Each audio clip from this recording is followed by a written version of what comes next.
Rangkuman informasi pilihan dari berbagai kabupaten dan kota di Jawa Timur segera hadir dalam Buletin Jawa Timur. Buletin Jawa Timur.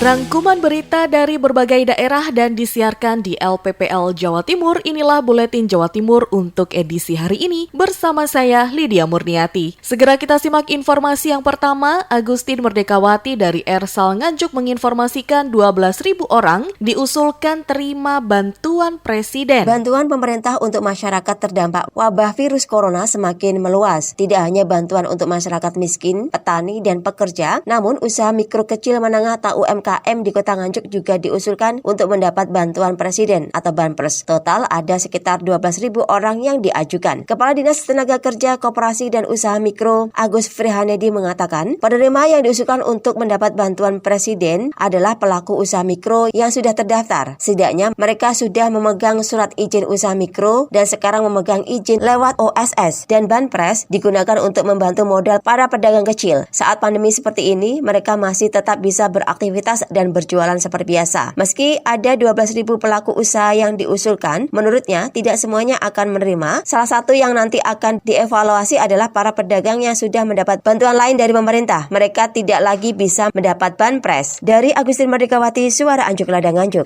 Informasi selanjutnya dari Pradya Suara Tuban, ada Ari Agustias menginformasikan 2 pegawai reaktif BPBD Tuban lakukan penyemprotan disinfektan di kantor Bupati. Setelah 2 pegawai Pemkab reaktif, tim Badan Penanggulangan Bencana Daerah BPBD Kabupaten Tuban Senin 24 Agustus 2020 pagi melakukan penyemprotan disinfektan kantor Bupati atau gedung Pemkab di Jalan Kartini Tuban. Upaya sterilisasi ini untuk langkah antisipasi penyebaran penularan virus COVID-19 di lingkup kantor Bupati Tuban. BPBD mendatangkan 1 unit mobil tangki dengan kapasitas 6.000 liter desinfektan. Sekretaris Daerah Sekda Kabupaten Tuban Budi Wiana mengatakan, penyemprotan rutin dilakukan baik di kesekretariatan maupun di kantor organisasi perangkat daerah OPD lainnya.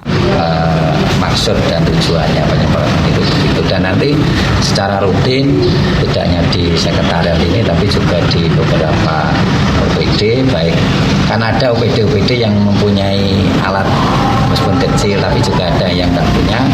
Yang nggak punya ini kan kita melalui BPBD yang akan kita tugaskan untuk melakukan penyemprotan.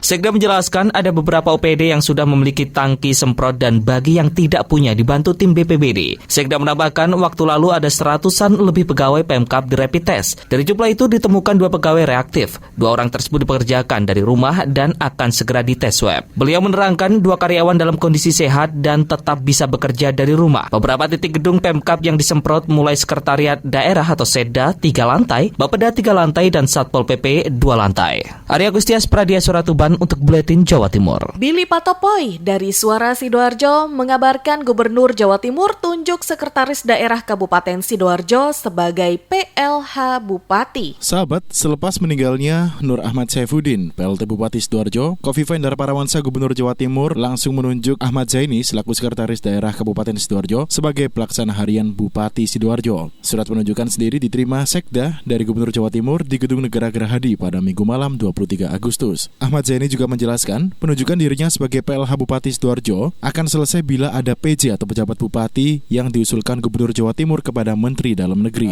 PLH nanti akan selesai apabila nanti ada PJ. Nah, sementara nanti Bu Gubernur menyiapkan usulan PJ ke Menteri Dalam Negeri dalam waktu dekat sambil menunggu paripurna akhir masa jabatannya Bupati karena berhalangan tetap. Terkait dengan kewenangan, ada perbedaan dari PLH Bupati dengan Bupati definitif maupun pelaksana tugas. Seperti dicontohkan pada nota perubahan APBD 2020 yang harus menunggu dari PJ sendiri. Karena saya PLH, memang kewenangannya berbeda dengan PLT, dengan Bupati definitif. Ada beberapa yang tidak bisa. Memang sambil menunggu PJ itu 1 bulan lah. Demikian saya Billy Patopoy, Suara Sidoarjo. Beralih ke Suara Lumajang, ada Bobby Wijayanto menginformasikan Food Festival Semarak Rojel diharapkan dapat geliatkan kembali perekonomian Lumajang. Thoriqul Haq, Bupati Lumajang, harapkan Food Festival Semarak Rojel bisa menggeliatkan kembali perekonomian di Kabupaten Lumajang.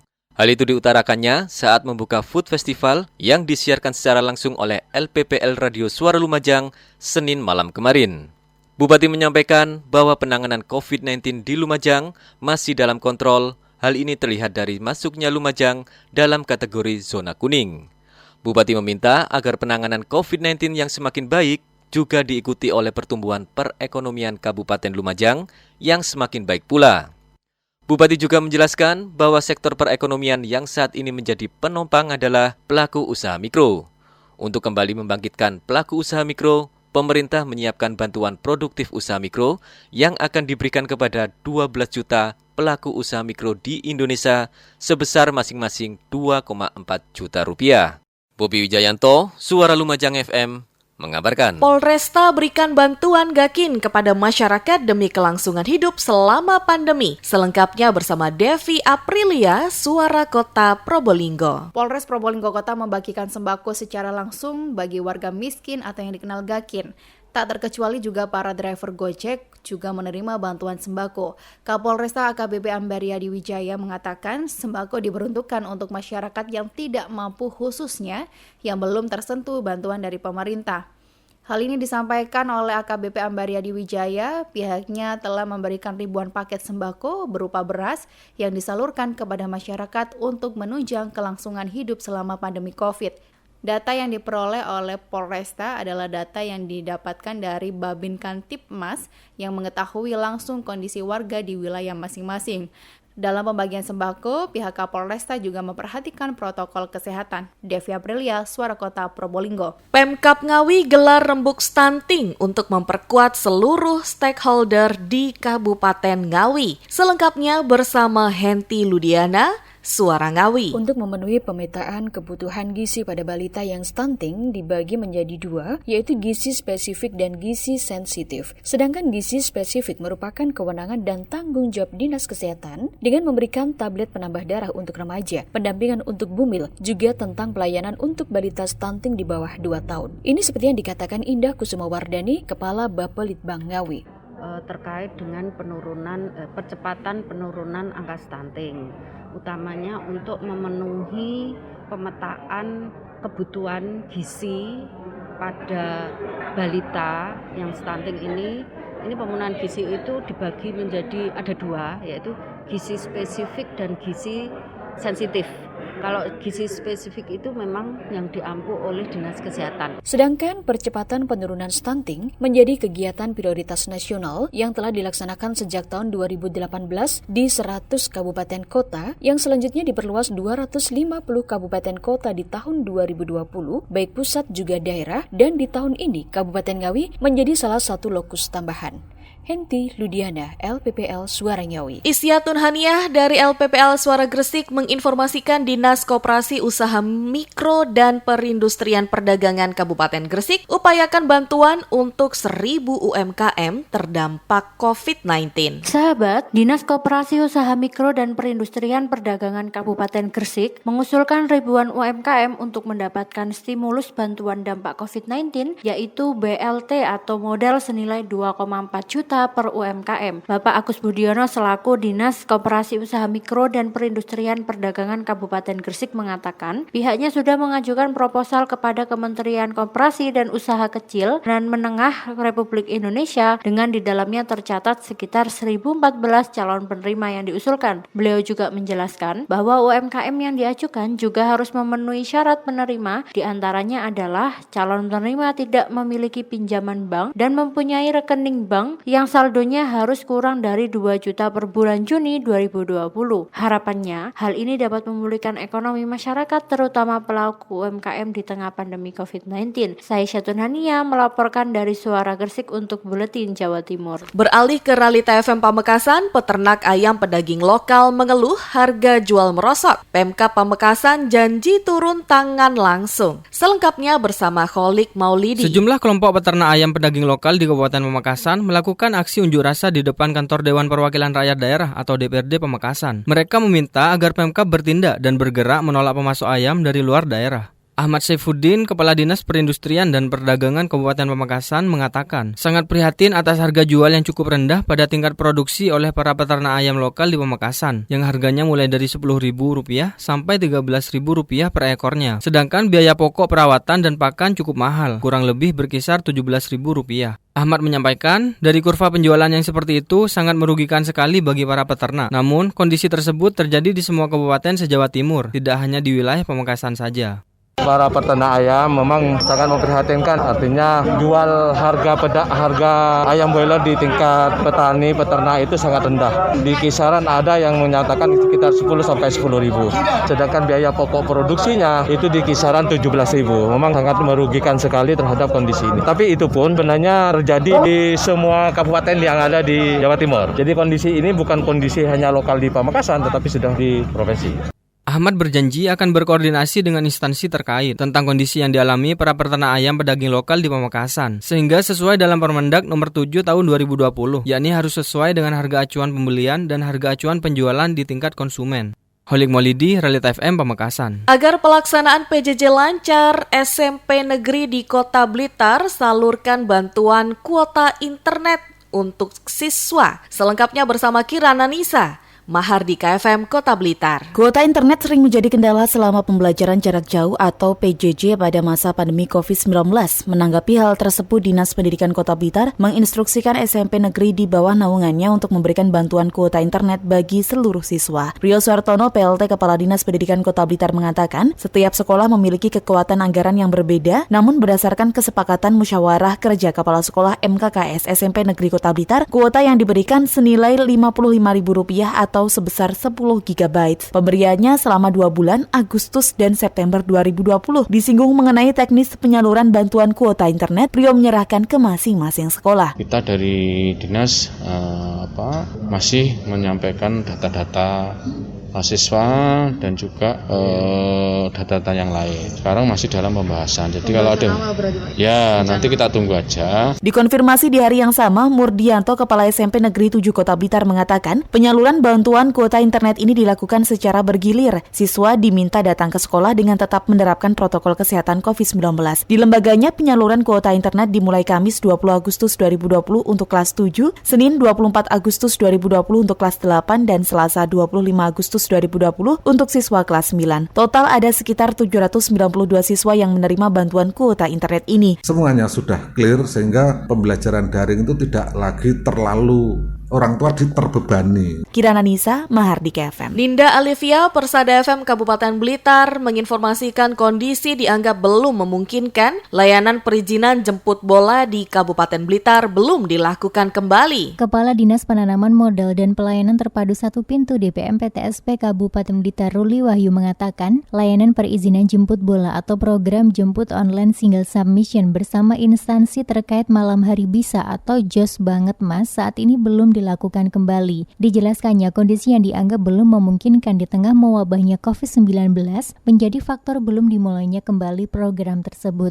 Pihaknya saat ini masih dalam taraf mengkaji dan menelaah serta melihat perkembangan situasi COVID-19 terkait penambahan yang positif hingga perubahan zona wilayah di Kabupaten Blitar. Atas dasar pertimbangan itu, maka program jemput bola belum dilakukan seperti sebelum pandemi, yaitu dengan turun ke wilayah-wilayah yang notabene sesuai pengalaman selalu banyak yang hadir. Tentunya juga melihat perkembangan situasi pandemi COVID terkait formasi penambahan yang positif, kemudian perkembangan zona kewilayahan pandemi khususnya di wilayah Kabupaten Blitar. Ruli menambahkan sebagai gantinya pihaknya telah memaksimalkan pelayanan secara online. Melalui kontak center yang disediakan, masyarakat bisa mengurus izinnya dengan mudah. Ninda Alivia, Radio Persada FM Blitar. Informasi seputar Festival Jaranan dan Reok diinformasikan oleh Mega Kristi dari RGR FM Tulungagung. Pemerintah Kabupaten Tulung Agung melalui Dinas Kebudayaan dan Pariwisata Kabupaten Tulung Agung melaksanakan kegiatan Festival Kesenian Jaranan dan Reok Kendang tahun 2020 di Gor Lembu Peteng Tulung Agung. Acara diawali dengan laporan dari Panitia Kepala Dinas Kebudayaan dan Pariwisata Kabupaten Tulung Agung, Dr. Andes Bambang Ermawan MPD, yang melaporkan bahwa kegiatan tersebut bertujuan meningkatkan apresiasi dan kreativitas pelaku seni dan sekaligus untuk memberikan memberikan wahana hiburan kepada masyarakat di Kabupaten Tulung Agung secara virtual dan diikuti oleh 8 paguyuban jaranan dan reog yang ada di Kabupaten Tulung Agung. Sementara Bupati Tulung Agung Dr. Andes Marioto Birowo MM menyampaikan kegiatan Festival Kesenian Jaranan dan Reog Kendang secara virtual akan dilanjutkan dengan simulasi ini, seni pertunjukan tradisional sebagai awal mula kegiatan tampilan kesenian di dalam masa pandemi COVID-19 ini agar nantinya pelaku seni atau seniman dapat tampil kembali dengan menerapkan protokol kesehatan. Diharapkan kegiatan tersebut dapat lebih giat lagi dan lebih produktif serta dapat kembali eksis di panggung-panggung kesenian dengan kegiatan yang diselenggarakan Dinas Kebudayaan dan Pariwisata ini.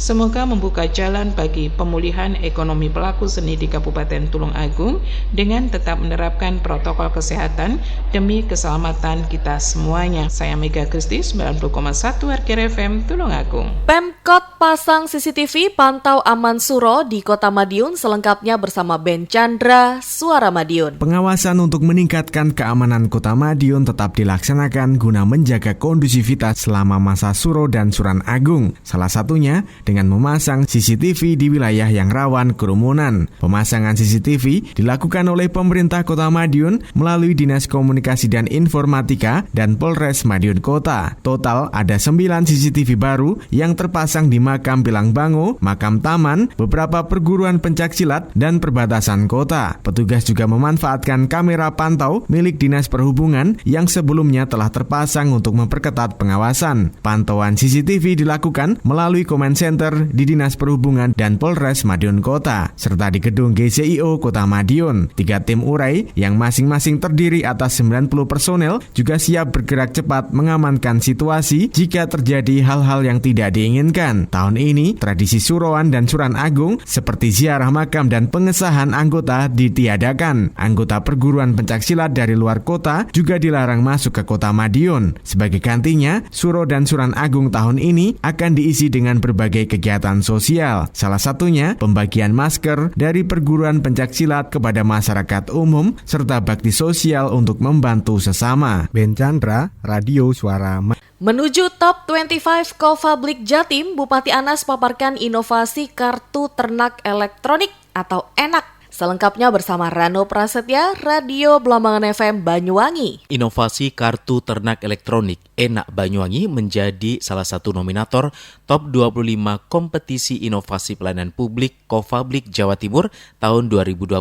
Bupati Abdullah Aswaranas mempresentasikan secara langsung inovasi ENAK di hadapan Dewan Juri lewat pertemuan virtual. Presentasi tersebut dilakukan Bupati Anas di hadapan tim Dewan Juri. Bupati Anas menjelaskan kartu ENAK merupakan inovasi daerah di bidang peternakan yang memuat data tentang ternak, khususnya sapi. Melalui kartu tersebut, sapi yang terdaftar akan terpantau usia, data kepemilikan, kesehatan, hingga riwayat kehamilan, sehingga peredaran dan perkembangan sapi akan terdata dengan baik. Sapi yang sudah terdata lalu dipasangi barcode yang dikalungkan di lehernya. Siapapun bisa melihat riwayat sapi cukup dengan mengunduh aplikasi QR and barcode scanner di smartphone untuk mengetahui detail riwayat data sapi dan kepemilikan. Dengan memindai barcode yang dikalungkan di sapi, datanya akan muncul melalui website Pemkab Banyuwangi di smartphone. Saat ini sebanyak 20.500 dari total 126.000 ekor sapi di daerah telah terdata dan terintegrasi dengan NIK pemiliknya. Ditargetkan pada tahun 2021 semua ternak sapi telah memiliki ENAK. Sahabat, demikian Buletin Jawa Timur untuk edisi hari ini. Terima kasih atas kebersamaan Anda. Saya Lydia Murniati. Sampai jumpa. Rangkuman informasi pilihan dari berbagai kabupaten dan kota di Jawa Timur baru saja sahabat dengarkan dalam Buletin Jawa Timur. Buletin Jawa Timur. Buletin Jawa Timur bisa sahabat dengarkan Senin sampai Jumat jam 8 pagi dan 4 sore.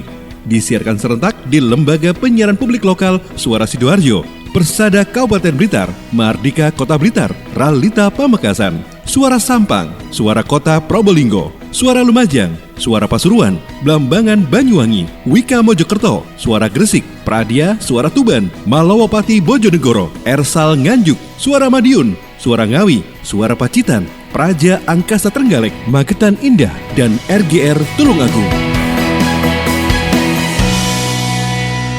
Persembahan dari Asosiasi Lembaga Penyiaran Publik Lokal Jawa Timur.